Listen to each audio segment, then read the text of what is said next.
بسم اللہ الرحمن الرحیم الحمد للہ وکفا وسلام علی عبادہ الذین اصطفی.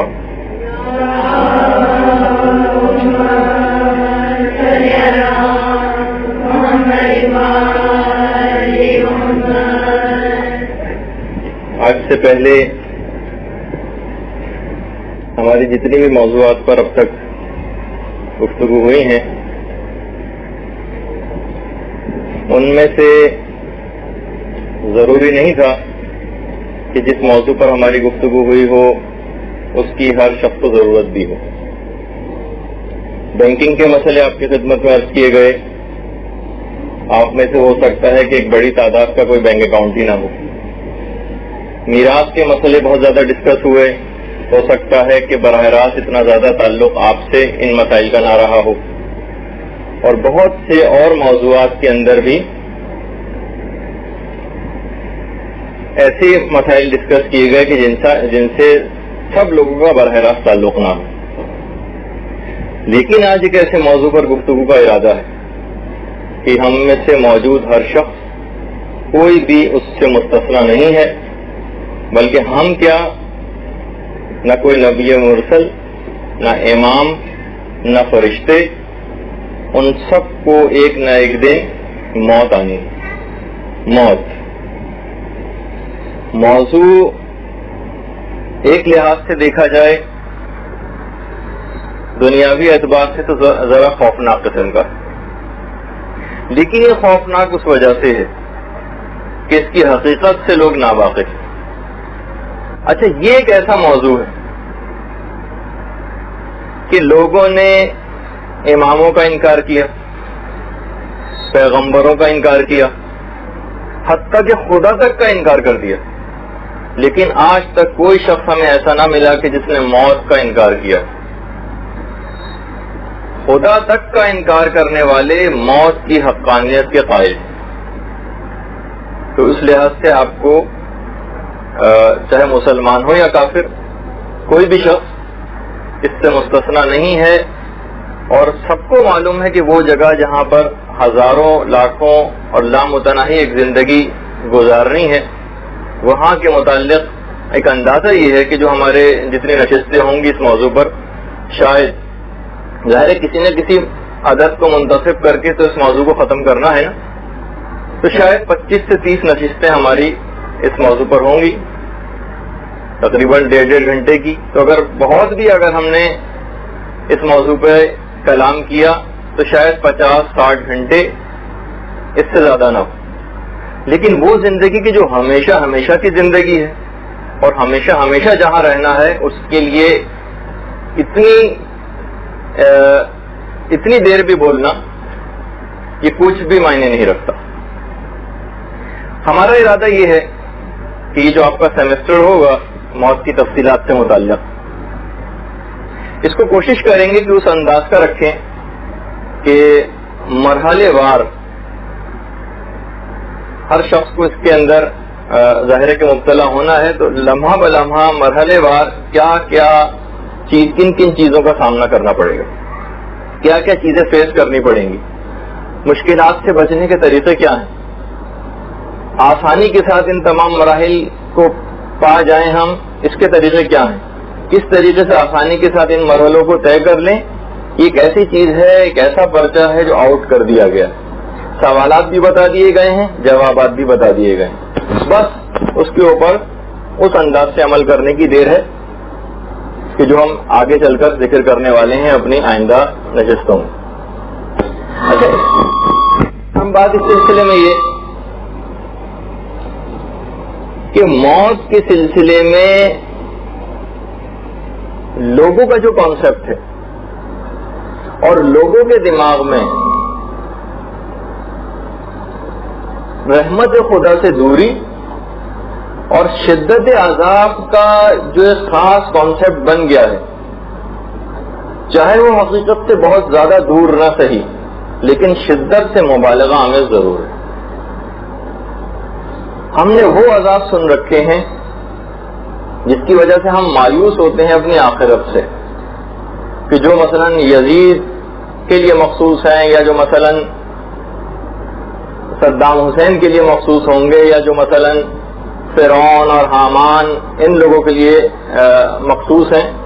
ہم نے تمام ظالمین سے اور پوری دنیا کے جتنے گناہگاروں کے اوپر جو عذاب ہیں وہ گویا ہم یہ سمجھتے ہیں کہ سارے کے سارے ہم پر منطبق ہوں گے. یہ جملہ ہے علماء کا کہ یہ جو لوگوں کا کانسیپٹ دماغ میں بن گیا ہے عذاب خدا کی شدت کا، رحمت خدا سے دوری کا، یہ چاہے حقیقت سے بہت زیادہ دور نہ صحیح لیکن شدت سے مبالغہ میں ضرور ہے. اور ہمارے ایک بہت ہی مشہور عالم گزرے ہیں جن کا اکثر اس قول کا تذکرہ ہم بار بار اپنے نشستوں میں کرتے ہیں اور واقعی سونے کے پانی سے لکھنے کے قابل ہے. سید مہدی بحر العلوم فرماتے تھے سید مہدی بحر العلوم کہ موت کی سختی فقط اس سے ڈرنے میں بس. یعنی ہمارے دماغوں میں جو موت کا خاص تصور ہے اور خاص طور پر محمد و آل محمد کے ماننے والوں کے دماغوں میں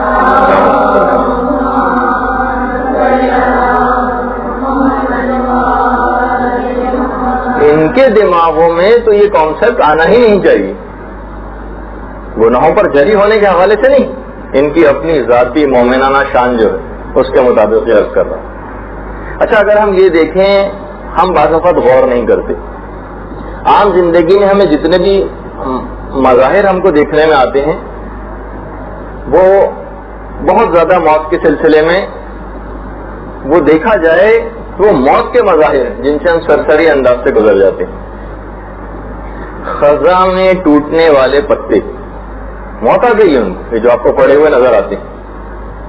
ٹوٹی پھوٹی عمارتیں، موت کا مظہر. یہ آپ کے پھٹے پرانے کپڑے جن کی کترنیں آپ کو گھر کے اندر مختلف جگہوں کے اوپر نظر آتی ہیں، یہ موت کا مظہر ہے. کبھی یہ کپڑا ہوا کرتا تھا زندہ، اب مثلا اس کی یہ حالت ہو گئی. کوڑا کرکٹ، یہ سب موت کے مظاہر. حتیٰ کہ آپ کا روزانہ سونے کے بعد اٹھ کر جاگنا، یہ خود سونا آپ کا موت کا مظہر ہے. جبھی حضرت لقمان کہتے تھے کہ مجھے تعجب ہوتا ہے ان لوگوں کے اوپر کہ جو قیامت کے منکر ہیں جبکہ وہ روزانہ سو کر اٹھتے ہیں. اور یہی وجہ ہے کہ پیغمبر ختمی مرتبہ صلی اللہ علیہ وآلہ وسلم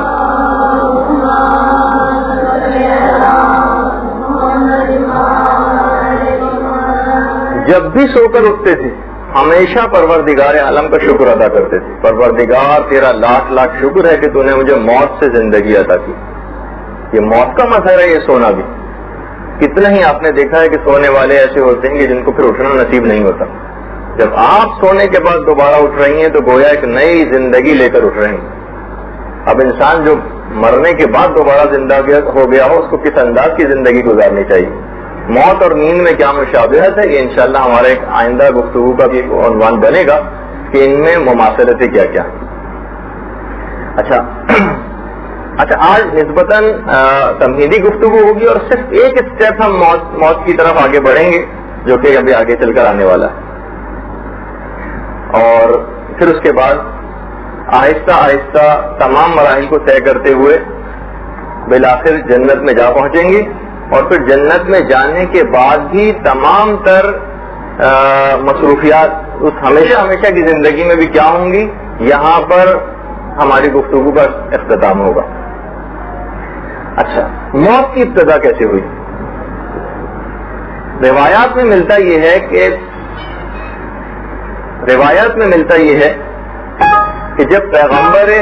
کہ جب پروردگار عالم نے تمام لوگوں کی ارواح کو خلق کیا تو فرشتے انہیں دیکھ کر حیران رہ گئے. پروردگار زمین میں تو ان لوگوں کے لیے کوئی جگہ نہ ہوگی، اتنی بڑی تعداد. پروردگار عالم نے کہا فرشتوں فکر کی ضرورت نہیں، میں موت کو بھی پیدا کرنے والا ہوں. یہ لوگ پیدا بھی ہوتے رہیں گے اور مرتے بھی رہیں گے. فرشتوں نے کہا کہ پروردگار پھر تو ان لوگوں کی زندگی مقدر ہو جائے گی، ان کو تو اپنی زندگی بیکار بے مزہ لگنے لگے گی. کہا کہ نہیں ہے فرشتوں، میں امید کو بھی پیدا کرنے والا ہوں جس کی بنا پر انسان سارے اس دنیا کے کام کرتا. اچھا ایک چیز بس اس کے اندر اور، کیونکہ ہمیں بہت ساری تمہیدی گفتگو کے اندر کچھ ایسے پوائنٹس بھی کلیئر کرتے جانا ہے کہ جو کہ بہت اہم ہے. مثلا آپ نے دیکھا ہوگا کہ لوگ ذرا سی دنیاوی تکالیف اور مشکلات اور پریشانیوں کا شکار ہوتے ہیں اور اس کے بعد موت کی تمنا کرنے لگتے ہیں. موت کی تمنا، کیا یہ بہتر کوئی چیز ہے؟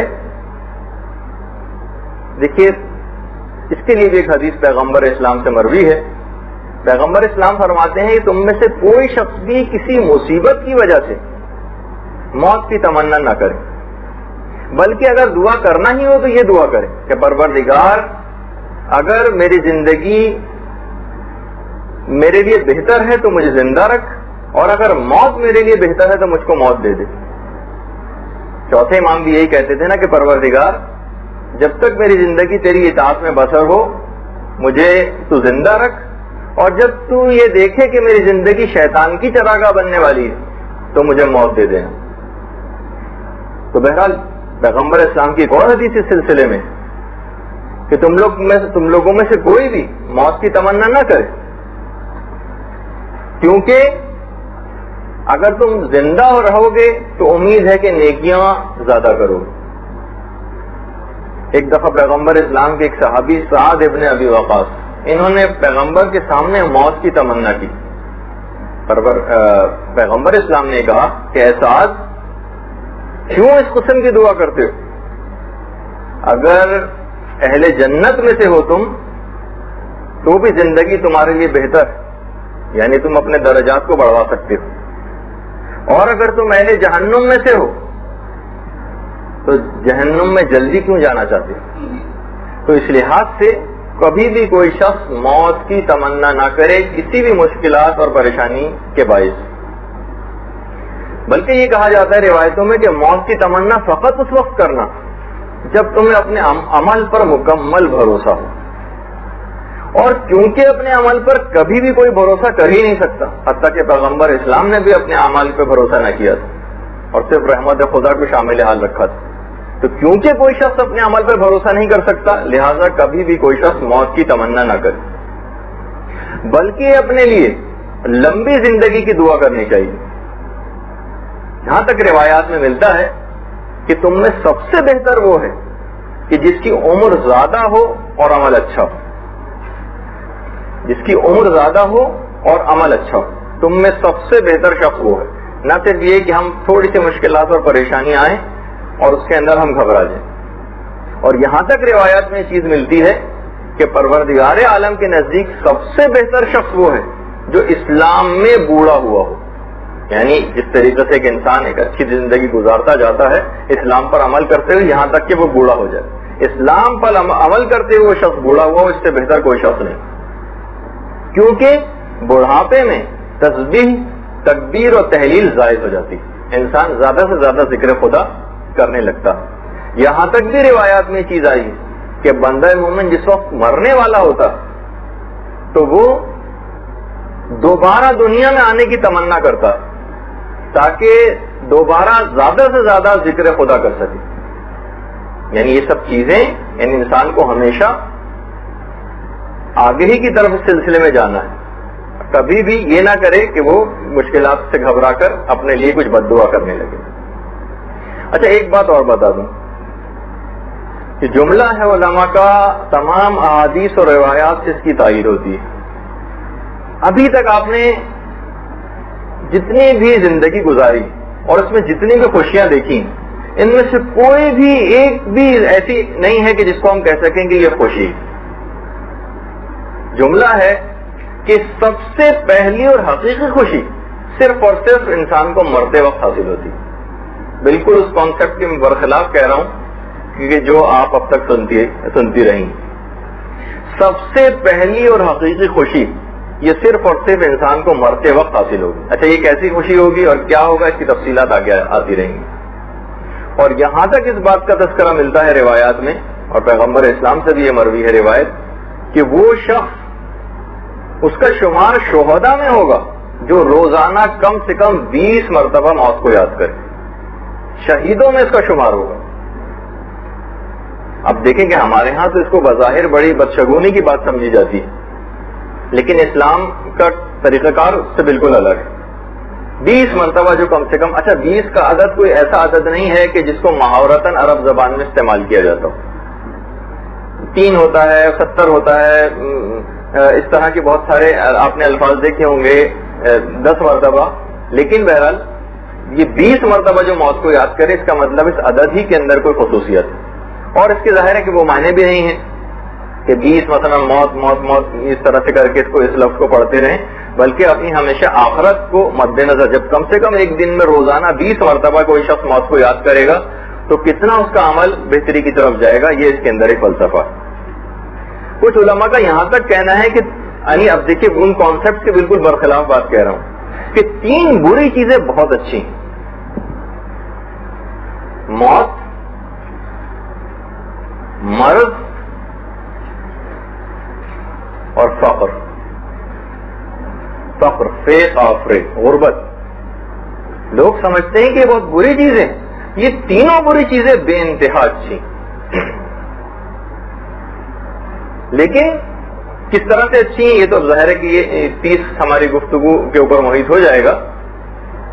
لیکن بہرحال اس میں سے صرف ایک کی آج خصوصیت کے ساتھ تشریح ہو جائے گی جو ابھی آگے چل کر آنے والی.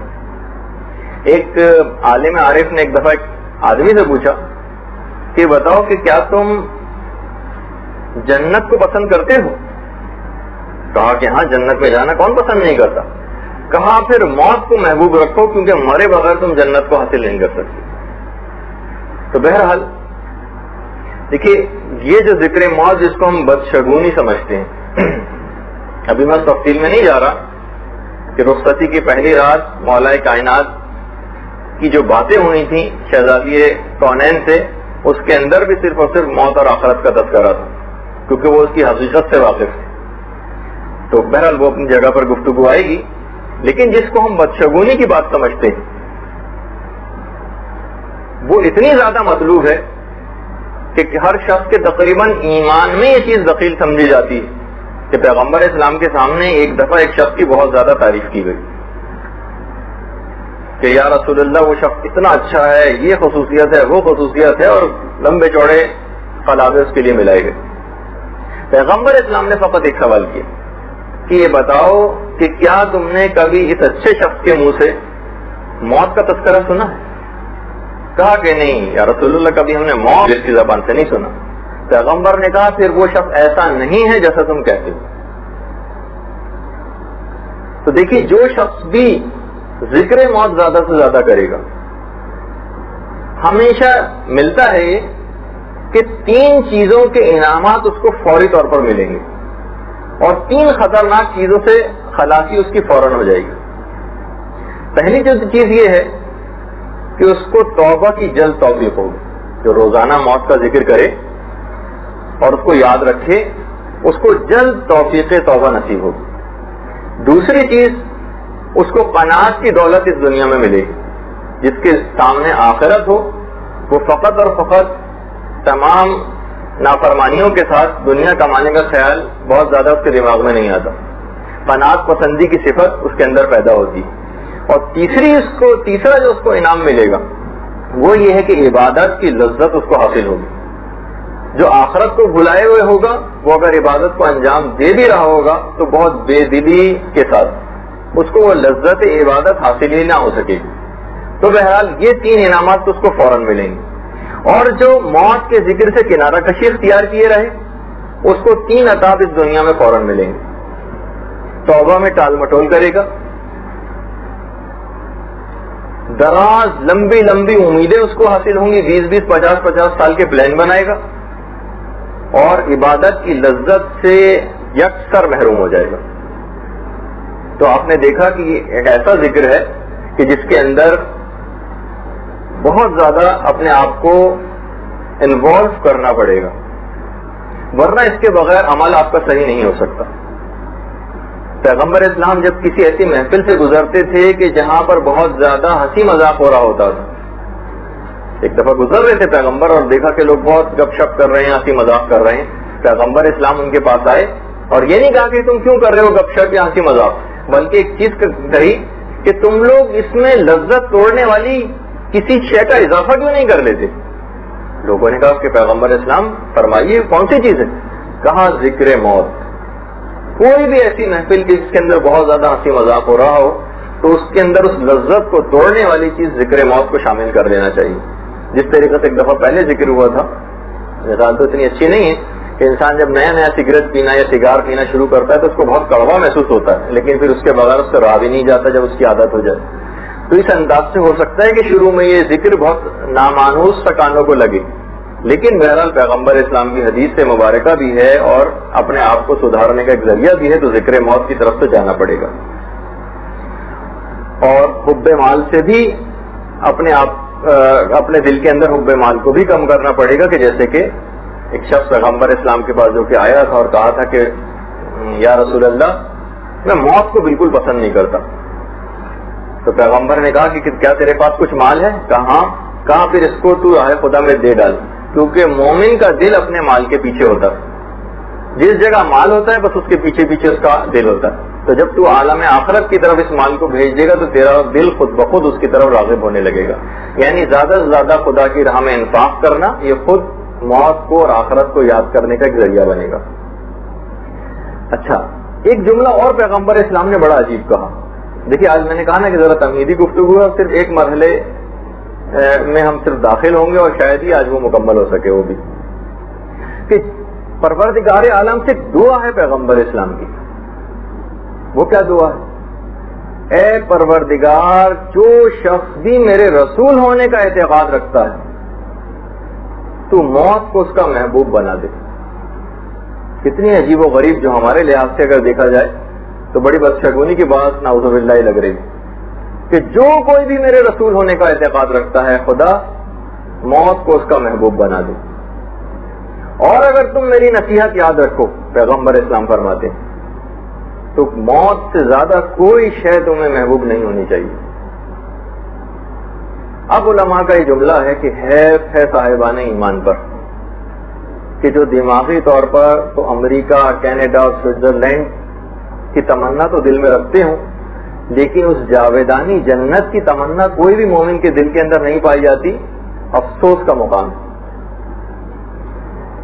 اور یہ بھی مولا کائنات کا ایک فرمان ہے اس سلسلے میں کہ دیکھو، اگر تم بہت دنیا بھی حاصل کرنا چاہتے ہو نا، مفہوم ہے مولا کی روایت کا، تو تمہیں چاہیے کہ تم سلیمان کی طرح سے بن جاؤ.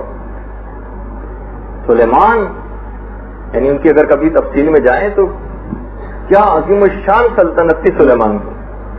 سلیمان سے اوپر تو نہیں جا سکو گے نا کہ تمام جانوروں پر، تمام انسانوں پر، تمام جنوں پر، حتیٰ کہ ہوا تک کے اوپر بھی ان کی حکومت تھی. اگر تم دنیا چاہتے ہو تو تمہیں چاہیے کہ سلیمان کی طرح ہو جاؤ.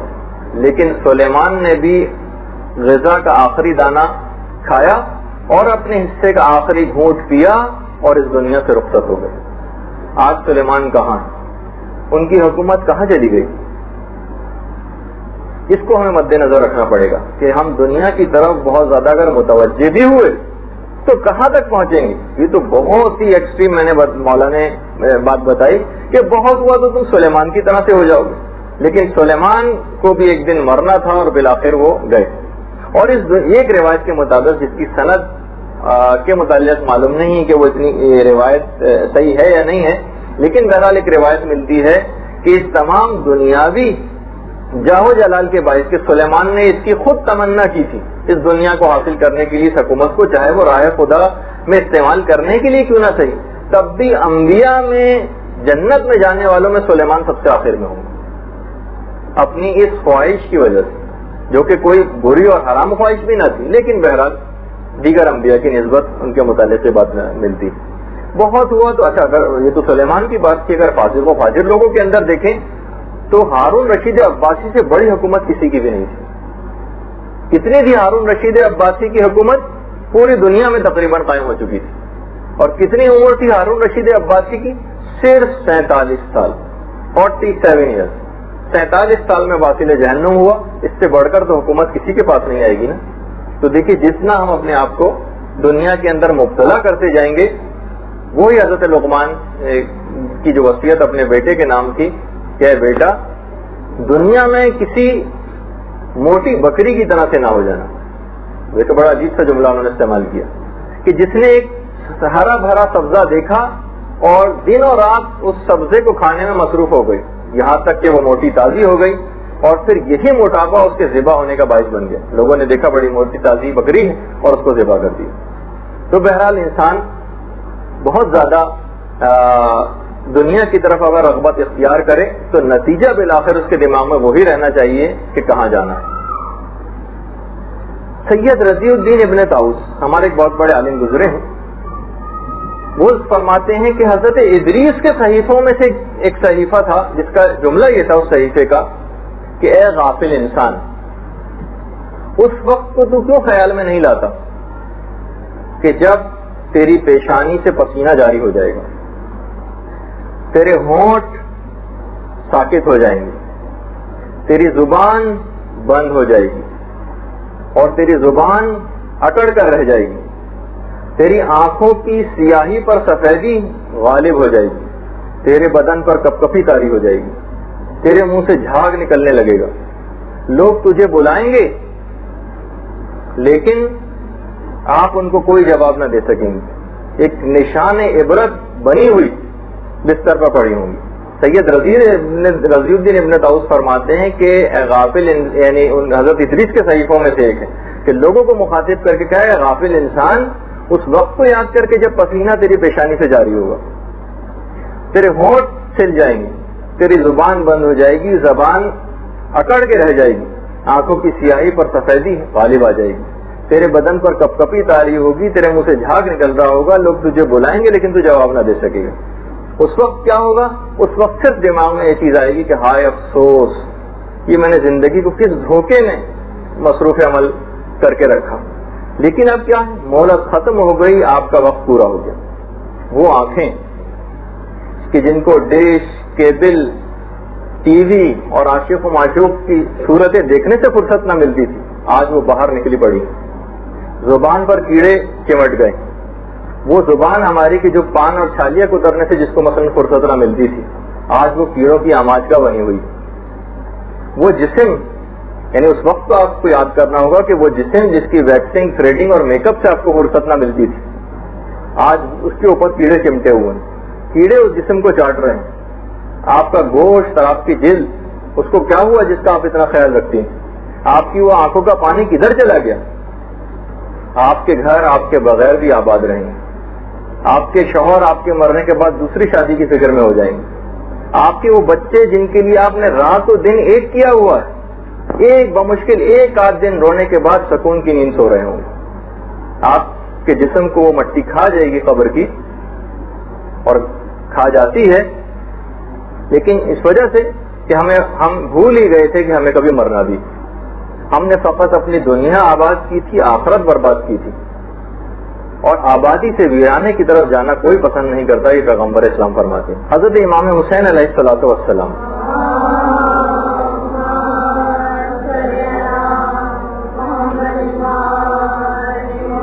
ایک دفعہ امام حسین گزر رہے تھے اپنے لشکریوں کے ساتھ، تو رستے میں اوس کے محلات نظر آئے. جو بادشاہ پوچھا کہ کس کے محلات؟ کہا کہ وہ بادشاہ اوس کے محلات ہیں جو کبھی کا دار پانی سے جا چکا. امام حسین نے فرمایا کہ اوس آج حسرت سے یہ چاہتا کہ ان تمام محلات کے بدلے میں اس کو صرف ایک روٹی مل جائے کھانے کے لیے. جب ہم جہنم کا تذکرہ کریں گے ان کے عذابوں کا، تو اس وقت یہ بات تفصیل سے آئے گی کہ جہنم میں ایک عذاب شدت پیاس اور شدت بھوک کا بھی. جہنم میں سردی کے شدید عذاب بھی، باقاعدہ اس کی تفصیل اس وقت آئے گی کہ عذاب ایک زمہریر جس کو کہا جاتا ہے، بے انتہا، جس کے اندر سردی سے ہڈیاں تک اکڑ کے ٹوٹ جائیں گی. خیر اس کی تفصیل اپنے مقام پر آئے گی کہ جب وہ ہوگا. تو بہرحال اوس یہ چاہتا ہے کہ کاش اس تمام محلات اور اس دنیا کے اور میری اس بادشاہت کے عوض مجھے فقط ایک روٹی مل جائے. اچھا، اس تمہید کے بعد یہ تھوڑی سی کہ آپ کو اس کی طرف دماغ کو راغب کرنے کے لیے کہ بہرحال ایک ایسا موضوع ہے کہ جس پر بے انتہا توجہ دینے کی ضرورت ہے، جس کا پیپر آؤٹ ہو چکا ہے، جس کے سوالات کے جوابات بتائے جا چکے ہیں، اب بس اس کو آپ کو اچھی طریقے سے رٹ لینا ہے، اس کے اوپر عمل کر لینا ہے، انشاءاللہ اس کے بعد کامیابی آپ کے قدم چومے گی۔ اچھا دیکھیے، سب سے پہلا مرحلے کے اوپر آج ہم گفتگو شروع کرتے ہیں۔ وہ کیا ہے سب سے پہلا مرحلہ؟ دیکھیے، ایک طریقہ ہے دنیا کا جو کہ ابھی تک ہم دیکھتے آئے ہیں۔ وہ کیا ہے کہ انسان سب سے پہلے بیمار پڑتا ہے اور پھر اس کے بعد اس کا انتقال ہوتا ہے۔ کسی بھی اعتبار سے کوئی نہ کوئی بیماری اس کو لاحق ہوتی ہے۔ ہاں، البتہ اگر کوئی بالکل ناگہانی آفت اور مصیبت آ جائے تو اس کا ایک طریقہ کار الگ ہوگا کہ جو کہ ہم جیسے جیسے گفتگو آگے بڑھے گی اس کا ذکر کرتے جائیں گے۔ بیماری اور مرض کے سلسلے میں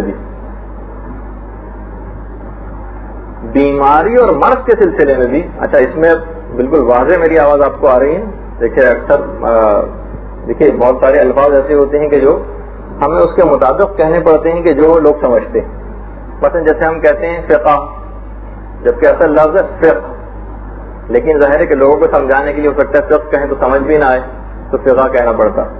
معروف، اگر ہم صحیح عربی کے تحت کہیں تو اکثر وہ لوگ جو اس بات پہ اعتراض کرتے ہیں، میں عام لوگوں کی بات بتا رہا ہوں کہ جب ان کا کسی مذہب مخالف والوں کے ساتھ مناظرہ ہوتا ہے تو وہاں یہی بات چل رہی ہوتی ہے کہ بھائی یہ آپ نے اچھے بھلے دعات کو دعات کیوں کر دیا؟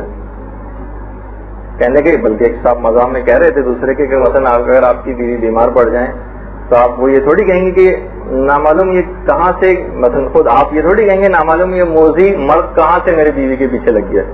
مرض یعنی مرض کا لفظ ہونا چاہیے، وہ دال کا ایک تصور نہ ہونا چاہیے۔ تو بہرحال دیکھیے، بیماری کے سلسلے میں بھی ایک بالکل غلط کانسیپٹ لوگوں کے دماغ میں ہے۔ اسلامی کانسیپٹ یہ ہے بیماری کا کہ اس سے بہترین چیز کوئی بھی شاید نہ ہو، یعنی موت سے پہلے اگر کوئی بہترین چیز اس دنیا کے اندر اگر کسی کو نصیب ہو رہی ہے تو وہ مرض، بیماری۔ دیکھیے، یہاں تک روایت میں یہ بات آئی ہے کہ انسان کو جتنی بھی پریشانیاں، آزمائشیں خود اس کی اپنی ذات میں اور اس کی مال اور اولاد کے اندر ہی اس کو ہمیشہ لاحق رہیں گی، یہ ہمیشہ لاحق رہیں گی یہاں تک کہ وہ ملاقات پروردگار کر لیں۔ اس سے کسی شخص کا بھی پیچھا کبھی بھی نہیں چھوٹے گا۔ یہ سب چیزیں ہمیشہ انسان کو لاحق رہیں گی یہاں تک کہ وہ پروردگار عالم سے ملاقات کر لیں اور یہاں تک کہ اس کا کوئی گناہ باقی نہ رہے۔ دیکھیے، مومنین کے لیے خاص طور پر یہ سب مصیبتیں، تکالیف، پریشانیاں، آلام اور بیماریاں یہ صرف اس وجہ سے ہیں کہ جس وقت آپ ملاقات پروردگار کے لیے تیار ہوں تو آپ کے ذمے میں ایک گناہ بھی باقی نہ ہو، یہیں اس کی ان تمام آزمائشوں، بلاؤں اور بیماریوں کے ذریعے اس کی تلافی ہو جائے۔ چھٹے امام جعفر صادق علیہ الصلوۃ والسلام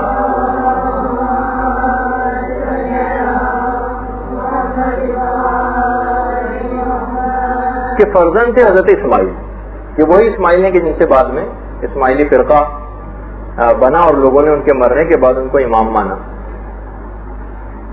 اچھا، ایک دفعہ حضرت اسماعیل بیمار پڑ گئے، شدید بخار میں مبتلا ہو گئے۔ چھٹے امام ان کی عیادت کے لیے تشریف لائے اور کہا، بیٹا اسماعیل، تمہیں بیماری اور بخار کیوں ہوا؟ دیکھیے، مریض سے آ کر کوئی پوچھے کہ بھائی آپ کو یہ کیوں ہو گیا تو وہ کیا بتائے گا، لیکن بہرحال مولا کے بیٹے سے تعلیمات سنتے تھے۔ کہا کہ بابا جان، اور تو مجھے کوئی چیز یاد نہیں آ رہی، لیکن کل کسی وجہ سے میں نے کنیز کو بہت دفعہ آواز دی، وہ نہیں آئی، جب تو میں ذرا غصے میں تیز رفتاری سے اس کی طرف بڑھا، وہ ڈر کے مجھ سے بھاگی، تو بھاگتے بھاگتے وہ گر پڑی اور اس کو چوٹ آ گئی، بس جب سے میں بخار میں پڑا ہوا ہوں۔ امام نے شکر پروردگار ادا کیا، کہا کہ پروردگار تیرا لاکھ لاکھ شکر ہے کہ تو نے میرے بیٹے کی اس غلطی کی سزا اس دنیا میں بخار کی صورت میں دے دی اور آخرت کے عذاب سے اس کو بچا لیا۔ تو ایک معمولی سے صرف یہ بخار، یہ ہماری بہت ساری گناہوں اور غلطیوں کا کفارہ ہو جاتا ہے۔ ہمارے ساتویں امام موسیٰ کاظم علیہ الصلوۃ والسلام بھی یہ چیز فرماتے ہیں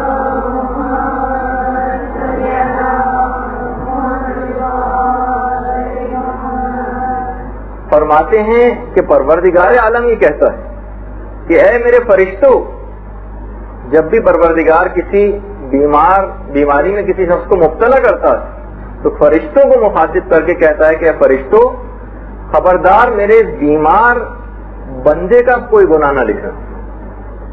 جانتے بوجھتے والا گناہ نہیں. عام طور پہ بیماری میں انسان تھوڑا چڑچڑا ہو جاتا ہے، کچھ بد اخلاقی سے بھی لوگوں سے بات کر لیتا ہے، تو پروردگار عالم کہتے ہیں فرشتوں خبردار اب اس کا کوئی گناہ نہ لکھنا، اور اس کے نامہ اعمال میں وہ نیکیاں ویسے ہی لکھتے رہنا جو یہ صحت یابی کے زمانے میں ادا کیا کرتا. اس سے بڑھ کر کیا چیز دیکھیے آپ نے کہ جب انسان بیمار ہوتا ہے تو بہرحال آپ نے یہ چیز دیکھی ہوگی کہ اس کی عبادات کم ہو جاتی ہیں، اس کا ذکر خدا نسبتاً پہلے کی نسبت کم ہو جاتا ہے، وہ اتنا ایکٹیو نہیں رہ پاتا ہے. تو پروردگار کی طرف سے اس کو یہ انعام ملتا ہے کہ گناہ تو اپنی جگہ جھڑیں گے ہی، نیکیاں بھی بالکل ویسے ہی لکھی جاتی رہیں. مثلاً بالفرض کوئی بیماری ہوگی، آپ مدرسے تعلیم حاصل کے لیے نہیں آ رہی، وہی ثواب لکھا جاتا رہے گا اس بیماری میں جتنے دن بھی آپ اس بیماری کی وجہ سے یہاں نہ آ سکیں گے.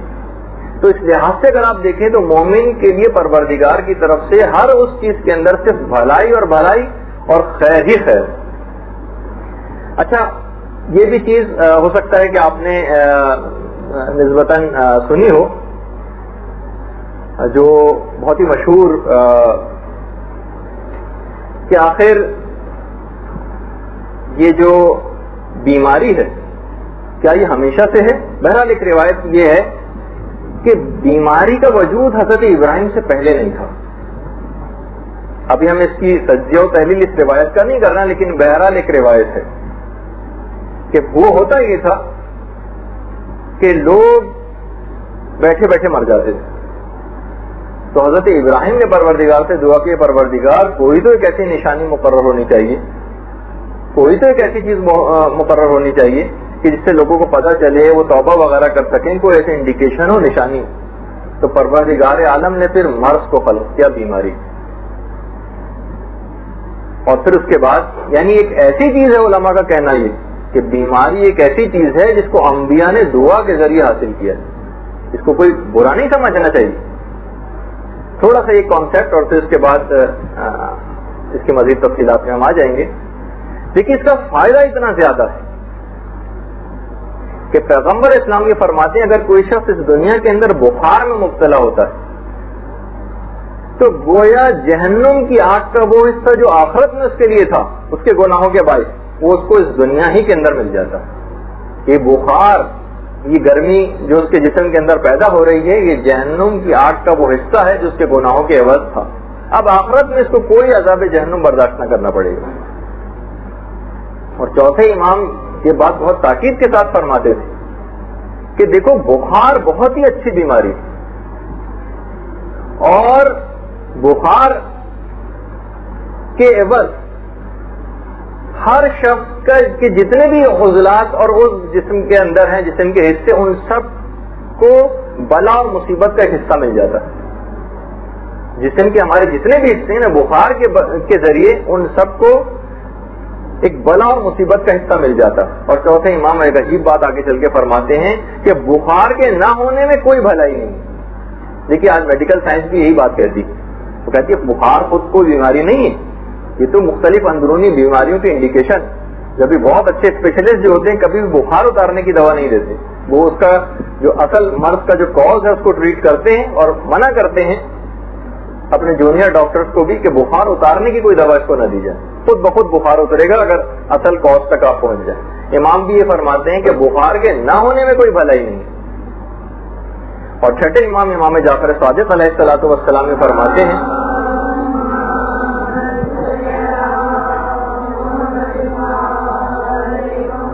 کہ اگر کسی شخص کو ایک رات کا بخار ہو جائے اور وہ خندہ پیشانی کے ساتھ شکر خدا کرتے ہوئے اس رات کو گزار دے تو وہ اس انداز سے گزاری گئی رات 60 سال کے گناہوں کا کفارہ بن جاتی. معمولی چیز ہے 60 سال کے گناہوں کا کفارہ. اچھا ایک چیز اور، لوگ اپنے لیے تو چلیں پھر بھی یہ چیز برداشت کر لیتے ہیں، اولاد جو بیمار پڑتی اس کے لیے اسپتالوں میں جو بھاگنا پڑتا ہے. ہمارے 8ویں امام نے سلسلے میں ارشاد فرمایا، امام رضا علیہ الصلوۃ والسلام،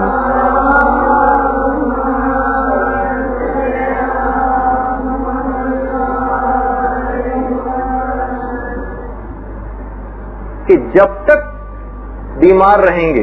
نہیں، ابھی میں اولاد کے سلسلے میں امام رضا کی ایک اور حدیث اس سلسلے میں، بچے کی ابھی میں آگے چل کر ایک بتانے والا ہوں اپنی ترتیب کے اعتبار سے، کہ جب تک اس شخص کو بیمار رکھا جاتا ہے جب تک کہ اس کے سارے گناہ معاف نہ ہو جائیں.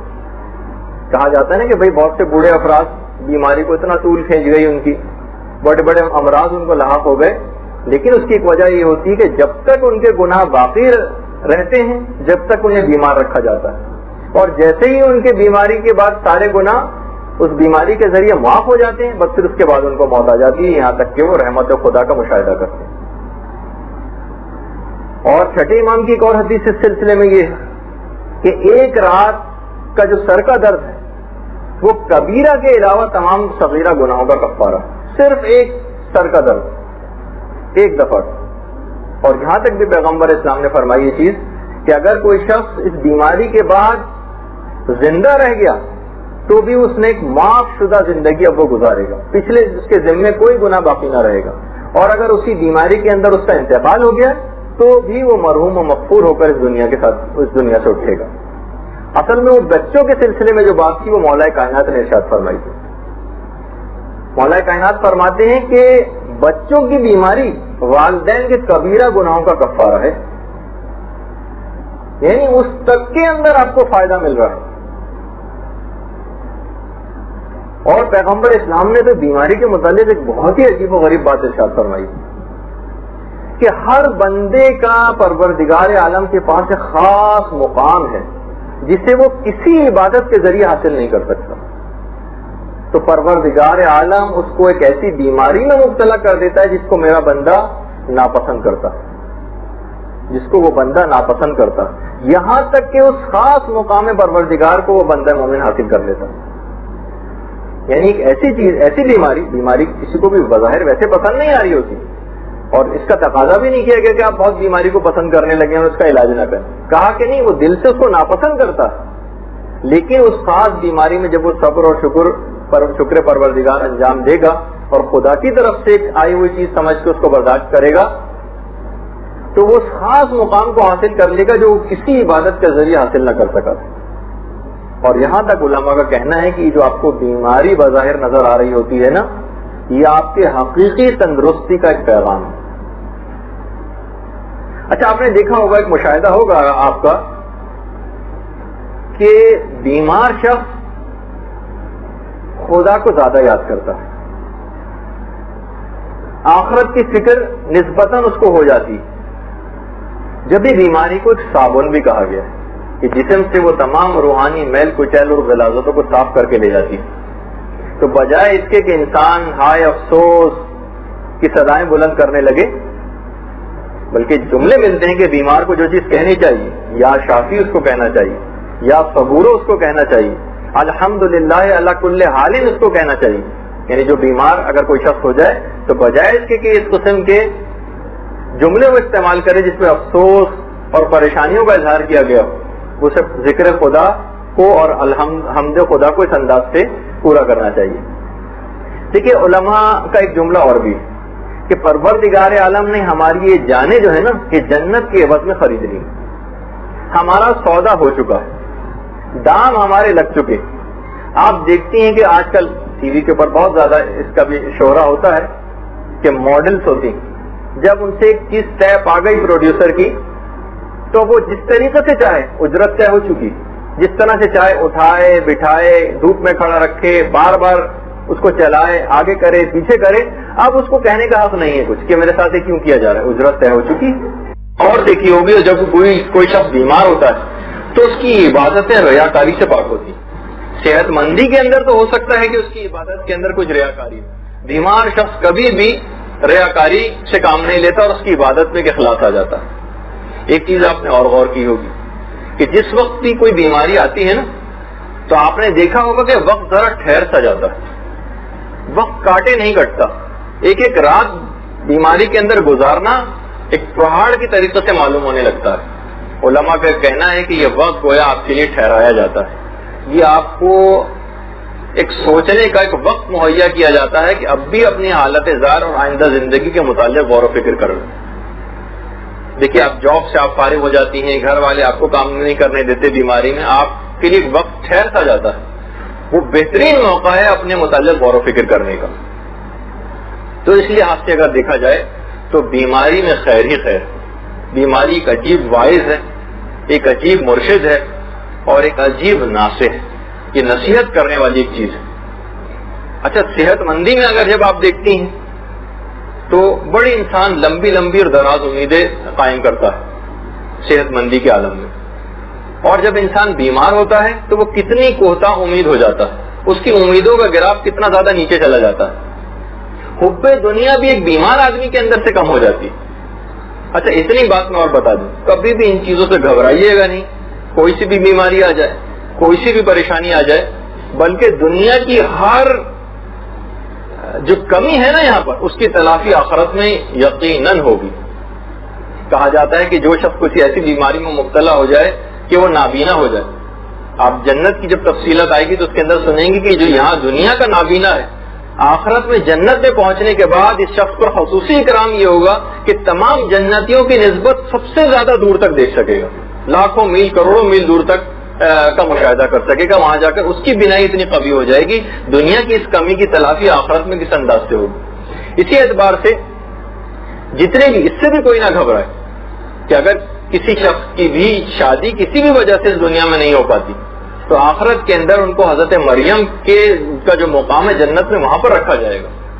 یعنی آپ سوچیے تو کہ اس معمولی سی زندگی جس اس کے بعد 10 سال 15 سال 20 سال آپ کو اور زندگی گزارنا تھی, گزر ہی جائے گی کسی نہ کسی طریقے سے. چلے ایک کمی بہرحال دنیا کے اعتبار سے صحیح, اس کی تلافی اس انداز سے ہوگی کہ حضرت مریم کے مقام میں ان کو رکھا جائے گا. جن کے یہاں اولاد نہیں ہوتی اس کو بھی زیادہ کوئی بری بات نہ سمجھیں, کچھ دن اس کے ساتھ گزارا کر لیں, پھر اس کے بعد وہاں پر جنت میں جانے کے بعد آخرت کی جو جنت کی جو خصوصیات ان میں سے کہ اپنے یہ اولاد جنت میں خلق کر سکیں گے یہ لوگ خود. تو بہت ساری ایسی چیزیں ہیں کہ دنیا کی ہر جتنی بھی آپ کمی اس دنیا کے اندر اپنے حال کے اندر دیکھیں, چند دن صبر و شکر کے ساتھ انسان گزار لے, پھر کیسی پروردگار عالم اس کمی کی تلافی کرے گا یہ خود انسان مشاہدہ کرے گا. اچھا, بیماری کے سلسلے کی آج کیونکہ بات ہو رہی ہے اور شاید اسی پر ہی صرف اسی ایک ہی مرحلے کے حد تک ہم آج رہ جائیں گے. دیکھیے, ایک تو چیز ہوتی ہے بیماری, اس کا علاج کرنا ہے, لیکن ایک چیز اور ہے بیماری کے اندر, اس میں لوگوں کو بہت زیادہ مبتلا دیکھا گیا ہے, وہ ہے وسواس. وسواس سے اپنے آپ کو بچانا پڑے گا کہ جہاں انسان ادھر بیمار ہوتا ہے اس کے دماغ میں فوراً ہی موت کے خیالات آنے شروع ہو جاتے ہیں. وہ تو اب آپ نے دیکھا کہ موت کے خیالات جیسے جیسے گفتگو آگے بڑھے گی آپ کے بھی انشاءاللہ کانسیپٹ میں بڑی تبدیلی آ جائے گی. جو حقیقی اسلامی کانسیپٹ ہے وہ آپ کے سامنے آئے گا. ہارر فلموں نے جو کانسیپٹ دماغ میں موت کا بنایا ہے وہ آپ کے دماغ سے نکلے گا. دیکھیے, وسواس جو چیز ابھی آئی نہیں ہے اس کے اندیشے میں مبتلا رہنا ایک انتہائی بیوقوفی کی چیز, اسی کو وسواس کہتے ہیں. انسان مستقبل کی ایک ایسی چیز جس کے متعلق آپ کو کچھ پتہ ہی نہیں ہے اس کے متعلق پہلے سے کوئی چیز پریڈکٹ کر کے اور اپنے آپ کو ایک مصیبت میں انسان کیوں مبتلا کرے. دیکھیے, وسواس کی مثال اس طرح سے دی جاتی ہے کہ جس طریقے سے شہد کی مکھیوں کے چھتے پہ کو اگر کوئی چھیڑ دے تو ساری شہد کی مکھیاں آپ پر آ کر چمٹ جائیں گی, اور اگر آپ اسے نظر انداز کر دیں, کچھ نہ کریں, تو آپ کو کوئی نقصان نہیں پہنچائیں گے. تو وسواس ایسے ہی ہے کہ اگر آپ اس کی طرف سے آپ نے اس کی طرف ذرا سی بھی توجہ کی تو گویا شہد کی مکھیوں کے چھتے کو آپ نے چھیڑ دیا اور آپ کی پوری زندگی مقدر ہو کر رہ جائے گی. جس طریقے سے انسان ایک اندھیرے میں پڑی گئی کوئی رسی جو ہوتی ہے اس کو سانپ سمجھ لیتا ہے, اور جب بعد میں لائٹ آتی ہے تو پتہ چلتا ہے کہ ارے میں کس بیوقوفی میں مبتلا رہا. تو بہرحال ایک چیز اس کے اندر بات اور بیان کر دی جائے. عام طور پر لوگوں سے ایک غلطی ہوتی ہے, وہ غلطی کیا ہے؟ غلطی یہ ہے, غلطی تو نہیں کہیں گے, صرف ایک پہلو لوگوں کے علم میں کہ بیمار کے لیے تو لوگ بہت دعائیں کرتے ہیں, بیمار سے اپنے لیے کوئی دعا نہیں کرواتا, جبکہ روایات میں اس کے بالکل برخلاف زیادہ تاکید آئی کہ بیمار کے پاس جا کر اپنے لیے دعا کرواؤ, کیونکہ بیمار مستجاب الدعوات ہو جاتا ہے. مستجاب الدعوات, اس سے خصوصیت کے ساتھ اپنے لیے دعا کرواؤ. بیمار کی دعا پروردگار عالم فوراً سن لیتا ہے. لوگ بیمار کے لیے تو دعا کرتے ہیں اور بیمار کے دماغ میں بھی ہوتا ہے کہ وہ خود بھی کسی کے لیے دعا نہیں کر رہا ہوتا, بیمار کبھی ہو تو آپ اپنے لیے ایک فریضہ قرار دیں گے، اس وقت آپ مستجاب الدعوات ہو گئی، آپ کی دعا پروردگار عالم فوراً قبول کرے گا، جو بھی دعائیں دوسروں کے متعلق بھی ہیں اور اپنے متعلق وہ آپ اس وقت بیماری میں قبول کروا سکتی ہیں۔ اچھا، اب اس میں ایک بات بس اور بیان کر دی جائے کہ جب یہ عام لوگوں کے لیے دعا کوئی شخص کرے تو اتنی مستجاب ہوتی ہے، تو اگر انسان اس بیماری کے عالم میں اپنے والدین کی خدمت کرے اور ان کی دعائیں وہ لے لے تو روایت میں جملہ ہی ملتا ہے کہ اس کا جنت میں اور آخرت میں جو مقام ان دعاؤں کے نتیجے میں اولاد کا بنتا ہے، والدین کی خدمت کے نتیجے میں، فرشتے اس مقام کو دیکھ کر انگشت بدندہ رہ جاتے ہیں، حیرت میں مبتلا ہو جاتے ہیں اور ان کی زبان سے بے اختیار ماشاء اللہ و بارک اللہ کی صدائیں بلند ہوتی ہیں۔ یہ دیکھیے کہ اچھا ہم عام طور پر یہ دیکھتے ہیں، بس اس میں ایک بیچ میں جملہ معترضہ کے طور پر ایک بات کہ آج کل اس کے بالکل برخلاف ہوتا نظر آ رہا ہے، اولاد چیخ چیخ کر والدین سے باتیں کرتی، بلکہ وہ کیا اولاد کو ڈانٹیں گے، اولاد ہر وقت ان کو ڈانٹ پٹکار کرتی ہوئی نظر آ رہی ہوتی۔ والدین کا مقام اور مرتبہ، اچھا یہ میں ان کی بھی بات نہیں کر رہا جو ان تمام تعلیمات سے دور ہیں، جو مذہبی تعلیم حاصل کرنے کے لیے آتے ہیں، ان تک کے دماغوں میں ابھی تک والدین کا رتبہ نہیں بن پایا۔ تو اپنے آپ کو دیکھیے کہ یہ صرف ذرا سی والدین کی خدمت کرنا کہ ان کا جو مقام آخرت میں بنتا ہے کہ فرشتوں کو حیران کر کے رکھ دیتا ہے۔ اچھا یہ بیمار خالی یہ نہیں، اتنا زیادہ بیمار کے اوپر رحمت خدا ہو رہی ہوتی کہ ایک عجیب و غریب طریقہ مولا کائنات کا تھا کہ جب بھی کہ کبھی کسی بیمار کے پاس جاتے تھے ہمیشہ جوتے اتار دیتے تھے، کہتے تھے کہ نہیں یہاں پر رحمت خدا کا مسلسل نزول ہو رہا ہے، یہاں جوتے لے کر آنا مناسب نہیں بیمار کے پاس۔ حفظان صحت کے اصولوں کے مطابق آج بھی آئی سی یو میں جانے سے پہلے جوتے وغیرہ اتروا دیے جاتے ہیں۔ تو بہرحال وہ ایک حفظان صحت کا کانسیپٹ الگ ہے اور ایک رحمت خدا اس کا ایک کانسیپٹ بالکل الگ ہے۔ اور چھٹے امام نے خاص طور پر جب بھی کوئی شخص بیمار پڑے ایک خاص بات اس کے اندر ضرور وہ عمل کرے، فرماتے ہیں چھٹے امام جب بھی کوئی شخص بیماری میں مبتلا ہو یا کسی پریشانی میں مبتلا ہو اور وہ سورہ توحید کی تلاوت نہ کرے وہ اہل جہنم میں سے، بہت ہی سخت، یعنی بیماری کی حالت میں سورہ توحید کی تلاوت کرنا یہ ایک ایسا بلند مقام انسان کو دلاتا ہے، اور اس کے برخلاف عمل کیا جائے تو برخلاف بھی بڑا ہی مقام ملے گا، یعنی جہنم ملے گی۔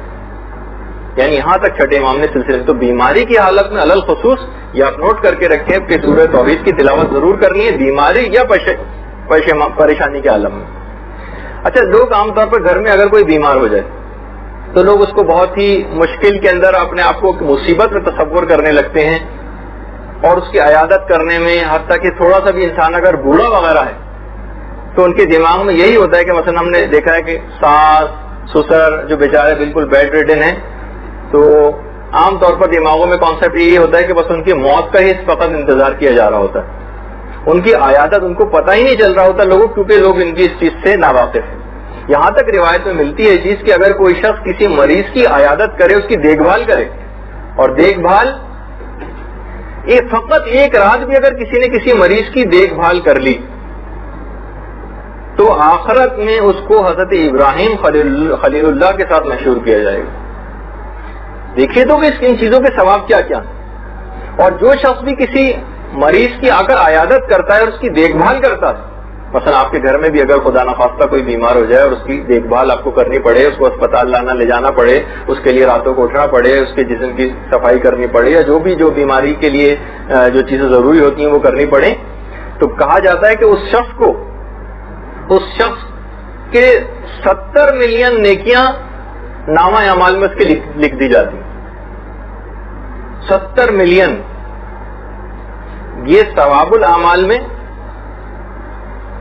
شیخ صدوق نے اس روایت کو لکھا، اور 70 ملین گناہ اس کے نامہ اعمال سے کاٹ دیے جاتے ہیں، اور 70 ملین درجات اس کے آخرت میں بلند کر دیے جاتے ہیں، اور 70 ملین فرشتے خلق کیے جاتے ہیں، اور جن کی ڈیوٹی یہ ہوتی ہے کہ اس شخص کے لیے استغفار کریں، اس کی قبر میں آ کر اس شخص کی عیادت کریں۔ آپ دیکھیے تو کہ صرف فقط ایک رات جاگنے سے کسی مریض کے لیے اور اس کی عبادت، یعنی روایت میں جملہ ہے ثواب کے لیے 70,000 حسنہ، اس کے لیے 70 ملین. اب آپ اس کو اردو میں خود ہی کیلکولیٹ کر لیجیے گا کہ کیا چیز بنتی ہے. اچھا، اس سلسلے میں بس ایک غلط فہمی اور کا ذکر کر دیا جائے، جس کے اندر عوام تو کیا خواص بھی مبتلا ہے. غلط فہمی کیا ہے کہ بھائی خدا ایسی بیماری میں کوئی مبتلا نہ کرے کہ ہم کسی کے محتاج ہو جائیں، بس اسی طریقے سے ہم چلتے پھرتے ہی دنیا سے ہمیں اٹھا لیں، ہمیں بیمار نہ کرے. وہ کہا جاتا ہے کہ بھائی وہ دیکھیے فلاں مرحوم کتنے مثلا اچھے رہے کہ کسی پہ کوئی بھی بوجھ نہ بنے اور چٹپٹ بس دنیا سے چلے گئے.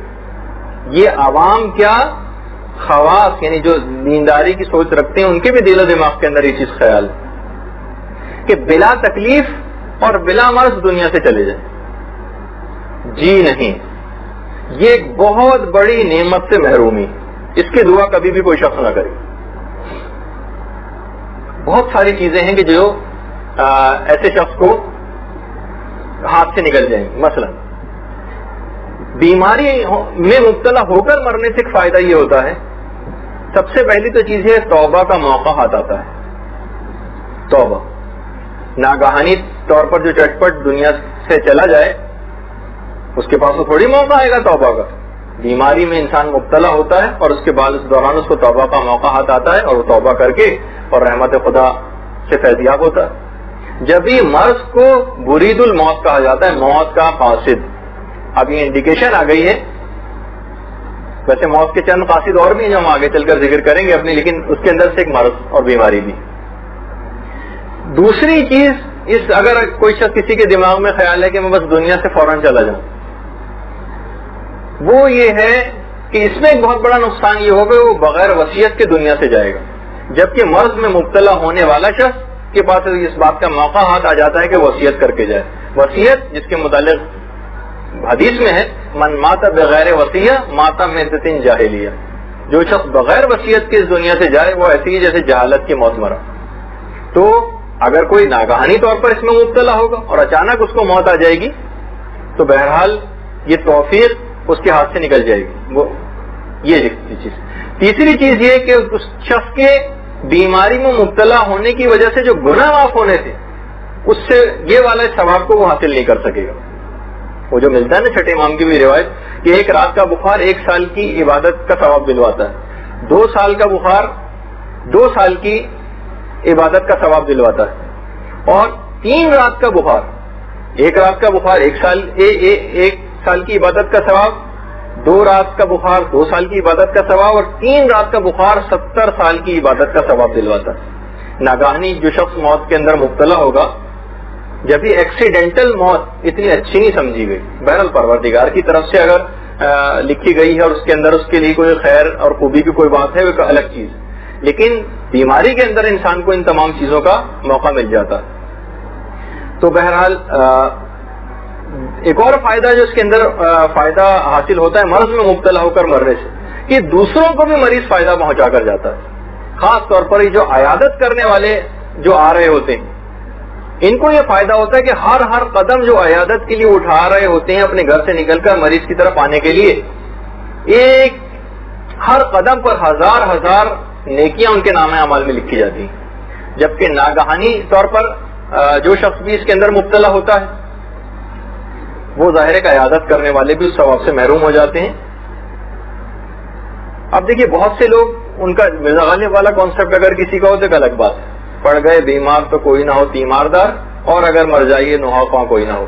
وہ تو ان کا ایک کانسیپٹ ہے، لیکن اسلامی کانسیپٹ یہ ہے کہ بیماری کے اندر بھی بہت فائدہ ہے، عیادت کرنے والے کے لیے آنے والوں کا بھی بہت فائدہ ہے. بہت ساری روایات بھی اس سلسلے کے اندر بہت زیادہ آئی ہیں جس کے اندر یہ بات خاص طور پر کہی گئی ہے کہ اللہم انی اعوذ بک من الموت الفجاع، پروردگار ناگہان میں پناہ مانگتا ہوں تجھ سے ناگہانی موت سے. اچھا بس اب کیونکہ صرف 10 منٹ باقی رہ گئے ہیں ہم جلدی اس کو مکمل کر لیں. ایک خاص طور پر بات جو شہید دست غیب شیرازی نے بیان کی ہے بیماری کے سلسلے میں، کچھ پریشانیوں کے سلسلے میں، اور بہت ہی پریکٹیکل ہے. اگر کوئی شخص شہید دست غیب شیرازی فرماتے ہیں کوئی شخص اگر کسی ایسی بیماری کے اندر مبتلا ہو جائے تو اس بیماری سے شفا پانے کا ایک ایسا بہترین نسخہ ہے کہ شہید دست غیب کہتے ہیں کہ پھر دیکھیے کہ بیماری جاتی کہاں ہے. وہ کیا ہے؟ آیت اللہ دست غیب فرماتے ہیں کہ بیماری پر جتنا علاج کا خرچہ ہو رہا ہے اس میں سے اس کا آدھا راہ خدا میں صدقہ کر دیجیے. مثلا 5,000 روپے مثلا مہینے کا خرچ ہو رہا ہے بیماری پر, 2,500 راہ خدا میں صدقہ کیجیے, دیکھیے کہ بیماری جاتی کہاں ہے. اگر کوئی شخص اس کو نسبتاً افورڈ کر سکے اس چیز کو تو بہترین طریقہ ہے جو شہید دست غیب شیرازی نے بیان کیا.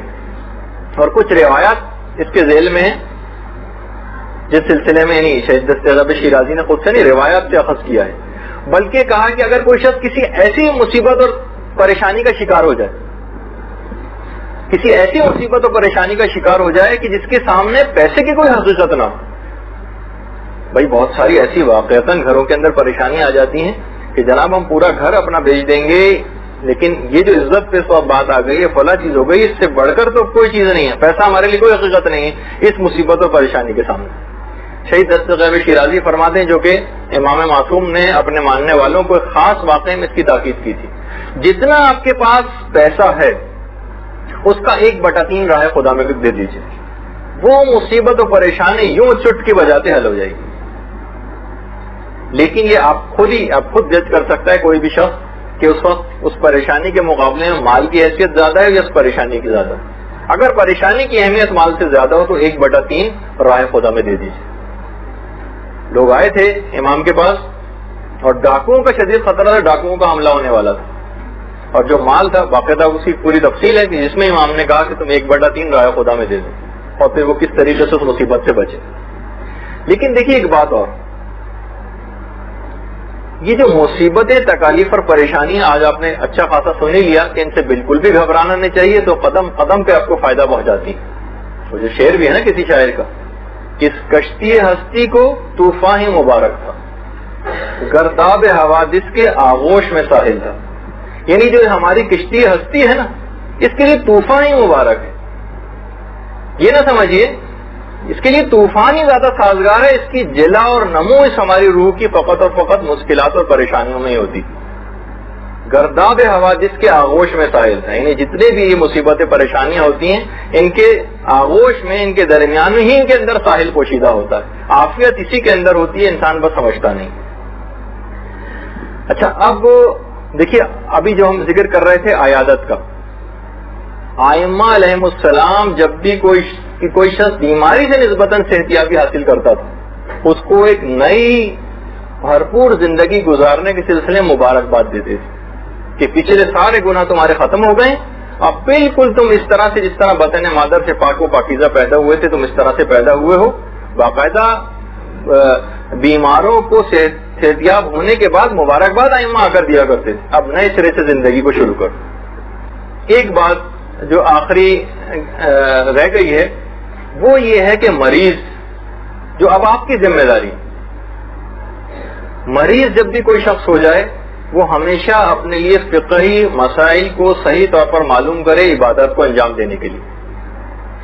وضو بیمار کیسے کرے گا, نمازیں کیسے پڑھے گا, بالکل ہی مثلاً اگر بیڈ ریڈن کوئی پیشنٹ ہے تو قبلے کا خیال کیسے کرے گا, کب اسے کھڑے ہو کر نماز پڑھنی ہے, کب اس کو اختیار ہے کہ بیٹھ کے پڑھ سکتا ہے, کب لیٹ کے پڑھ سکتا ہے.